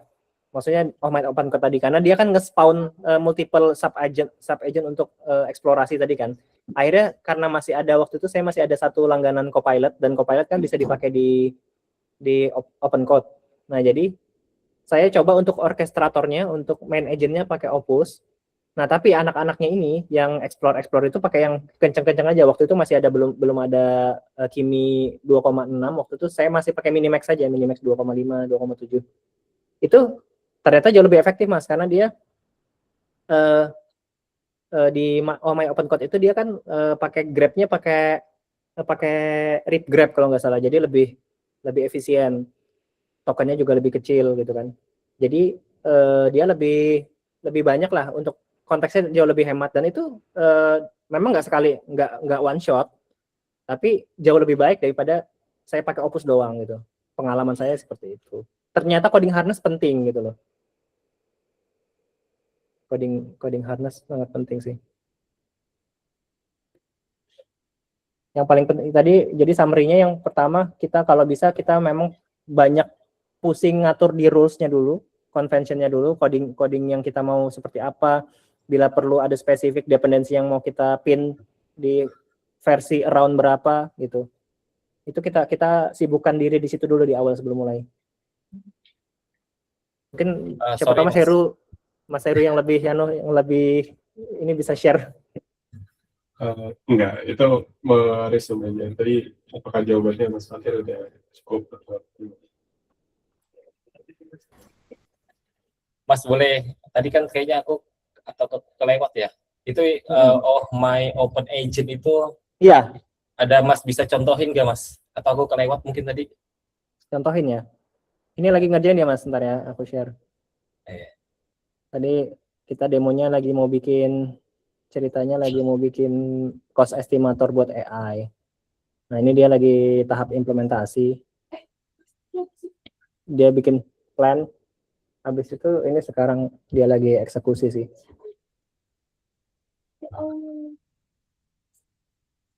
Ini lagi bikin task ke-9.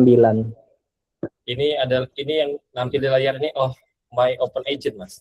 Benar, ini jadi kan My Open Agent itu kan sebenarnya pluginnya My Open Code. Oh, gitu. Kalau My Open Code by default kan dia hanya explore doang. Jadi main agent dengan agent yang buat explore codingan dengan explore GitHub atau repo lah. Nah, kalau My Open Agent ini dia banyak. Jadi ada yang visual engineering. Jadi memang misalkan berkaitan dengan front end task, dia akan offload ke situ. Biasanya kalau yang disarankan sama kreatornya My Open Agent biasanya pakai Gemini sih, karena dia paling bagus front end. Tapi sebenarnya pakai Kimi udah oke. Gitu. Jadi ada sih beberapa nanti tadi yang saya coba share itu nanti setelah talk ini, nanti kan slide ini mau di-upload. Nah, sekalian nanti di situ mau saya upload config My Open Agent saya. Jadi ada beberapa config yang bisa di-share. Terserah nanti misalkan ada yang baru bisa afford Open Code Go aja $10. Nanti config yang Open Code Go doang nanti akan saya share. Ada yang bisa afford dua-duanya, Open Code Go dengan Ollama Cloud. Nah, itu nanti akan saya share dua-duanya. Mix and match antara kapan kita pakai Open Code Go-nya, kapan kita pakai Ollamanya. Gitu. Itu sih, Mas. Oke, thank you Mas Riko. Sama-sama. Thank you Mas Riko, Mas Fatir. Masih ada satu pertanyaan saya lagi. Habis itu belum ada lagi.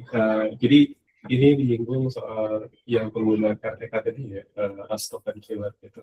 Ya. Sebenarnya saya sudah sering seliweran di mana-mana ngelihat soal token efisiensi. Tapi saya masih agak skeptikal dengan token efisiensi karena secara teknis memang dia akan mengurangi penggunaan token karena jumlah karakternya berkurang. Tapi apakah quality dari outputnya itu masih bisa diperdebatkan gitu. Karena kita misalnya dengan input yang berkurang, outputnya pasti juga dipertanyakan. Tapi belum tentu pasti bakal berkurang lah ya gitu. Bisa jadi berkurang, bisa jadi lebih bagus juga. Nah, dari dokumentasi yang ada, itu kan tidak pernah disinggung hasil outputnya, yang disinggung selalu efisiensi.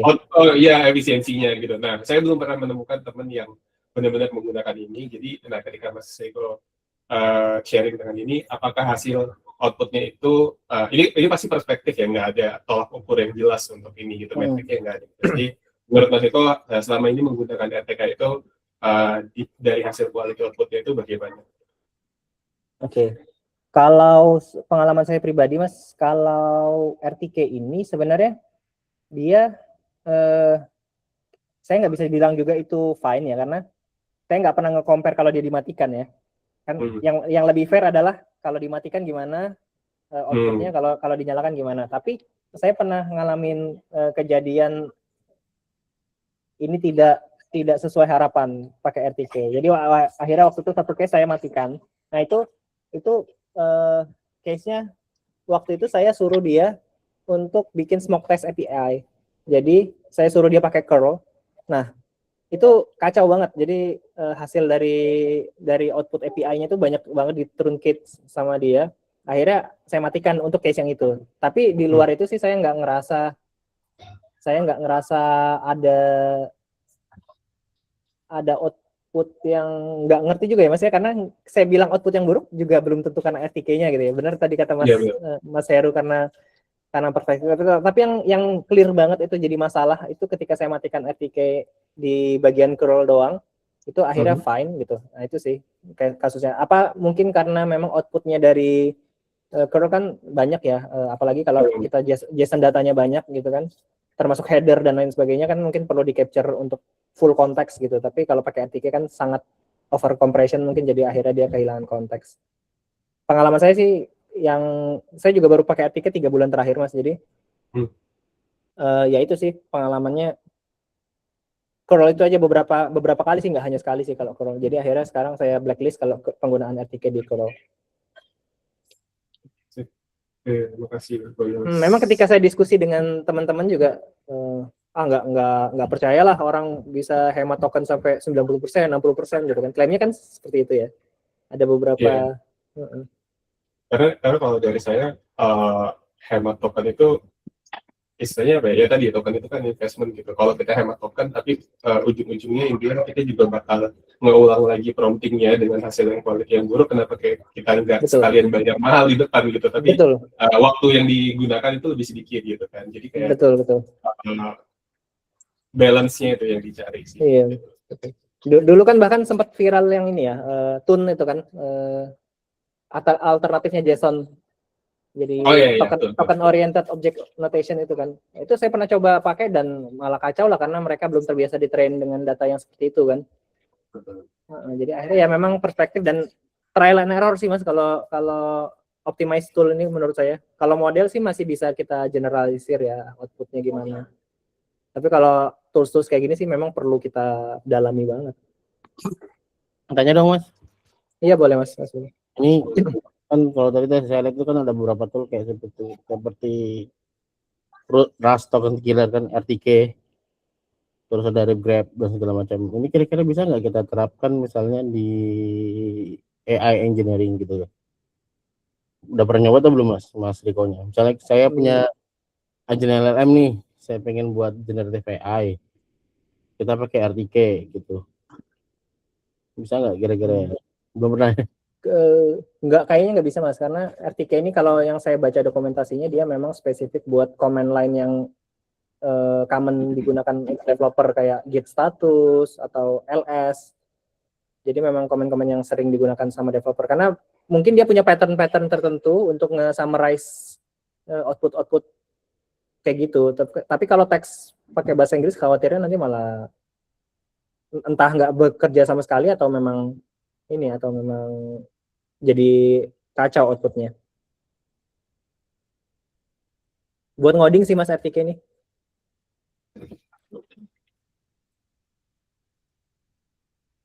Gimana Mas Aslo terjawab? Berarti dia cuma sekedar ini aja ya? Iya, khawatirnya maksudnya kayak kalau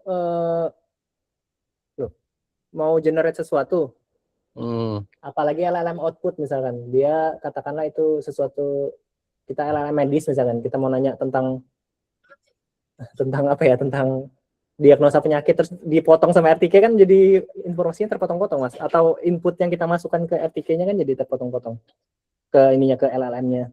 Tapi kalau ini kan codingan kan dia tahu nih output yang perlu dibuang karena dia di truncate nanti Mas, beberapa output yang nggak terlalu penting bagi algoritmanya dia. Saya terus terang belum ngedalami reponya sih, tapi kalau dilihat dari lognya dia biasanya dia nge-truncate banyak hal gitu. Khawatirnya nanti banyak kepotong-potong informasi penting. Makanya tadi diskusi dengan Mas Heru barusan juga mengenai apakah sebenarnya ini sesuatu yang placebo doang gitu kan, ngerasa ngerasa wah ini klaimnya dia 90% nih, ternyata ya sebenarnya kalau nggak pakai juga hemat-hemat aja gitu misalkan. Karena saya juga belum pernah matikan dan nyalakan secara komparatif ya, 7 hari nggak nyalain, 7 hari nyalain gitu. Tapi so far selama ini selalu dinyalain ya. Selama ini kalau pakai OpenCode nyalain, tapi kalau pakai coding tools yang lain belum pernah sih. Oke, Kasper, terjawab. Udah cukup. Ya. Oke, ini sudah 11.45. Masih bisa difasilitasi kah atau gimana? Fasilitator Mas Reza waktunya atau gimana? Kalau dirasa udah cukup bisa di stop Mas Heru. Oke, dari pertanyaan sih udah nggak ada lagi ya. Ini saya coba open terakhir. Kalau ada teman-teman yang masih mau diskusi, open tanya.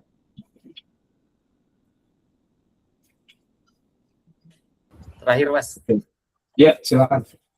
Mas Riko berapa kos sekarang sebulan Mas? Nah, penting. Waduh. Di bawah 100 Mas. Di bawah 100, di bawah 100. Oh, di atas 50 berarti ya. Kan tadi aja udah kelihatan tuh neural watt 20, Olama Cloud 20, itu 10 kan. Apa itu difasilitasi perusahaan atau kadang pakai Enggak, itu pribadi. bayar sendiri? Pribadi. Kalau perusahaan kan ini coding agent-nya Mas. Oh iya, siap. Maksudnya Oke. ininya, IDE-nya. Oh iya. Oke, terima kasih Mas. Nah, tuh. Jadi, oke, ada lagi pertanyaan? Nggak ada? Oke. Oke. Nggak kepake, ya. Di subscribe aja dia, tapi nggak dipakai. Emang orang kaya, duitnya unlimited. Oke, ini Mas Eko mungkin mau di-resume sebelum saya closing. Gitu. Oh iya, tadi satu ada yang kelewat, maaf. Jadi tadi kan mengenai pemilihan model ya, karena kadang-kadang kita memilih model kalau tadi kan saya cuma sampaikan bahwa kita lihat coding indeksnya aja, jadi dia seberapa pintar dalam ngoding itu. Tadi ada hal yang terlewat yang cukup krusial juga. Ada 2 hal. Yang pertama konteks window tadi yang saya bilang. Nah, belakangan ini saya pakai DeepSeek lumayan sering karena konteks window-nya lebih besar, up to 1 juta token. Jadi untuk beberapa task yang penting seperti code refactor itu sangat berpengaruh ya, karena kalau misalkan kita refactor kan kita berharap dia baca hampir semua atau enggak pattern di dalam codingan kita supaya dia bisa ngasih saran ininya, refactornya seperti apa. Nah, kemudian yang kedua adalah modalities-nya. Karena itu berpengaruh kalau misalkan kita perlu tugas atau mengerjakan sesuatu yang kaitannya dengan kita pengen si coding agent itu ngelihat hasil codingan kita secara visual, otomatis kita harus pakai coding model yang support untuk gambar, karena nggak semua coding model inputnya bisa support gambar. Nah, yang pengalaman saya sih sejauh ini yang open model yang cheap yang dia support gambar itu Kimi K2.6 itu sudah sangat cukup sih, karena dia level Sonnet 4,6 tapi dia jauh lebih murah dan dia support gambar juga. Itu sih sebenarnya. Jadi itu yang perlu diperhatikan lagi selain tadi dia pintar ngoding apa enggak. Karena percuma kalau kayak GLM selama ini leading terus untuk ngoding gitu, tapi ketika dikasih gambar dia bingung karena dia nggak bisa baca gambar kan. Jadi kita mau kasih screenshot, ini ada yang error, aku nggak bisa baca gambar, tapi aku coba lihat codingannya gitu. Akhirnya nggak ketemu gitu permasalahannya. Gitu sih. Sisanya clear sih Mas Heru. Itu IGLM di mana yang bisa baca gambar? Saya nggak bisa. Nggak ada Mas, nggak ada yang bisa memang GLM. Oh ya? Saya pakai IGLM bisa sih. Ada tuh Turbo, ada GLM Turbo. Nah, dia pakai MCP ya. Buat vision ada. Kemarin aku pakai Cloud Code GLM bisa tuh baca gambar. Iya, dia bisa. Tapi dia kayak naruh, tapi nggak selalu full. Kayak kadang dia baca langsung, kadang dia taruh ke sebuah service gitu. Nanti service itu yang ngeretan Ini gambar apa? Define this image gitu, nanti dia ngirim Iya, ke iya. yang di situ. Dia pakai itu. Tapi nggak selalu, kadang-kadang dia bisa datang sendiri, atau itu emang thinkingnya di hide aja ya. Oke. Aku pakai ultra high sih. Iya, tapi kadang bisa sih. Kadang kan thinkingnya di reasoning thinkingnya kadang di truncate dan nggak langsung di return. Sip. Terima kasih Mas Eko. Tadi kalau boleh saya resume ya, ini materinya bagus sekali. Terus ngajarin kita gimana kita menjadi AI agent model, mengatur workflow kita. Tadi juga disaranin beberapa provider yang mungkin cocok dengan budget kita, ya kan. Jadi nggak selalu yang murah itu murahan, tapi nggak selalu kita pakai juga yang mahal gitu. Jadi workflow kita juga menentukan beberapa tool yang support penggunaan token tadi. Jadi sebenarnya balik lagi ke teman-teman juga gimana workflow-nya, istilahnya pilih partner yang tepat untuk pekerjaan yang tepat. Itu kalau misalnya saya resume secara garis besar semuanya ada di area itu. Terus ini ada link feedback untuk acara kita hari ini.